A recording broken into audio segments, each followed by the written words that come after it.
కేంద్రంలోని ఫాసిస్టు పాలనకు వ్యతిరేకంగా పోరాటం చేస్తున్నామన్నారు పీసీసీ చీఫ్ మహేష్ కుమార్ గౌడ్. నిజామాబాద్లోని కేంద్ర హోంశాఖ మంత్రి అమిత్ షా అబద్దాలు చెప్పారన్నారు ప్రభుత్వ సలహాదారు షబ్బీర్ అలీ. ధాన్యం పండించడంలో దేశంలోనే తెలంగాణ రాష్ట్రం అగ్రగామిగా నిలిచిందన్నారు రైతు కమిషన్ చైర్మన్ కోదండరెడ్డి.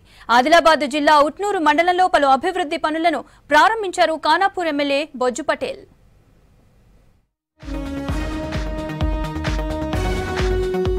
కేంద్రంలోని ఫాసిస్టు పాలనకు వ్యతిరేకంగా పోరాటం చేస్తున్నామని అన్నారు PCC chief Mahesh Kumar Goud. America అధ్యక్షుడు డొనాల్డ్ ట్రంప్ చెప్తే పాకిస్తాన్తో యుద్ధం ఆపేసిన కేంద్రం మావోయిస్టులతో చర్చలెందుకు చేయడం లేదని మండిపడ్డారు. హైదరాబాద్ ఎల్బీ స్టేడియంలో ఖర్గే సభ ఏర్పాట్లను పరిశీలించారు. జూలై 4న జరిగే సభ కోసం భారీ ఏర్పాట్లు చేశారు. మీరు పాకిస్తాన్ టెర్రరిస్టు యుద్ధం చేసి ట్రంప్ గారి సూచనల మేరకు మధ్యనే ఆపేస్తారు. అలాంటిది మన పౌరులు లెఫ్ట్ పంతా ఎంచుకుని ఉండొచ్చు. మన పౌరుల పట్ల విచక్షణ రహితంగా కాల్పులు జరుపుతున్నారు. దాన్ని సీజ్ఫైర్ చేసి చర్చలకు పిలవని అడిగినాం. దాన్ని అమిత్ షా గారిని వేరే రకంగా మాట్లాడడం అనేది మంచిది కాదనే మాట వారికి చెప్తూ కేంద్ర హోంశాఖ మంత్రి అమిత్ షా నిజామాబాద్ కు వచ్చి పచ్చి అబద్దాలు చెప్పారని అన్నారు ప్రభుత్వ సలహాదారు షబ్బీర్ అలీ. బీజేపీయేతర రాష్ట్రాలపై అవినీతి ఆరోపణలు చేయడం అమిత్ షాకు అలవాటన్నారు. కేంద్రంలో అధికారంలో ఉంటూ బీఆర్ఎస్ అవినీతిపై 10 ఏళ్లుగా ఎందుకు చర్యలు తీసుకోలేదని ప్రశ్నించారు. కాంగ్రెస్ పార్టీపై విమర్శలు చేయడం మానుకోవాలని అన్నారు. దమ్ముంటే పసుపు పంటలకు మద్దతు ధర ప్రకటించాలని డిమాండ్ చేశారు షబ్బీర్ అలీ. వాస్తవం అస్సలుకే లేదు. మరి మీరే హోమ్ మినిస్టర్, సిబిఐ నీ దగ్గరనే ఉంది, ఈడీ నీ దగ్గరనే ఉంది, అన్ని డిపార్ట్మెంట్స్ మీ దగ్గరనే ఉన్నాయి. కేసీఆర్ మీద కానీ 10 సంవత్సరాలు చెప్పుకుంటూనే తిరిగిరు కానీ యాక్షన్ తీసుకున్నారా? మేము వచ్చిన తర్వాత కాళేశ్వరం మీద ఒక జ్యుడిషియల్ కమిషన్ వేసినాము, ఒక ఎక్స్పర్ట్స్ కమిటీ వేసినాము. 3 కమిటీ రిపోర్ట్లు 2 వచ్చినాయి. ఇప్పుడు జ్యుడిషియల్ కమిషన్ రేపు ఎల్లుండి ఎప్పుడైనా రావచ్చు.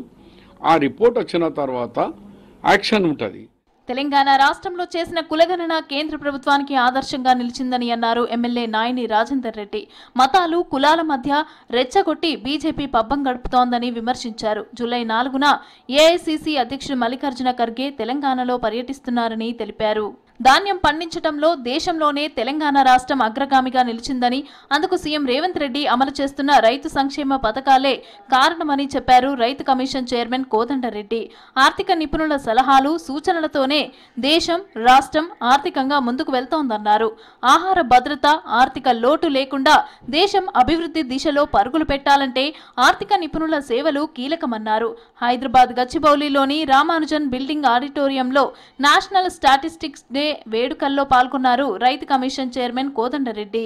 2010-11 వరకు వచ్చేటప్పటికి 67% అంటే పెరిగింది శాతం. అదే విధంగా పెద్ద భూకంపాలు ఉన్నవాళ్ళు తీసుకురాకముందు 4% ఉంటే మొన్న రీసెంట్ వరకు 1% తగ్గిపోయింది.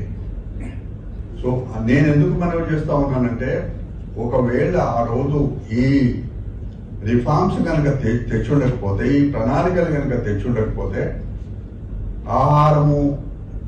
ఆహార ధాన్యాలు ఇబ్బంది పడేవాళ్ళం, ఇంత మనం ఎగుమతి చేసుకునే పరిస్థితికి వచ్చేవాళ్ళకి కాదు. ఆదిలాబాద్ జిల్లా ఉట్నూరు మండలంలో పలు అభివృద్ధి పనులను ప్రారంభించారు ఖానాపూర్ ఎమ్మెల్యే బొజ్జు పటేల్. మోయిన్పూర్లో ఇరిగేషన్ కార్యాలయ నిర్మాణ పనులను ప్రారంభించారు. ఆ తర్వాత గంగన్నపేటలో ఆదివాసీ బిడ్డలకు మంజూరైన ఇందిరమ్మ ఇండ్ల పనులను ప్రారంభించారు. ఇందిరమ్మ ఇండ్ల లబ్ధిదారులకు ఇంటి మంజూరు పత్రాలను పంపిణీ చేశారు. ప్రతి నిరుపేద సొంతింటి కల నెరవేర్చడమే కాంగ్రెస్ లక్ష్యమని అన్నారు.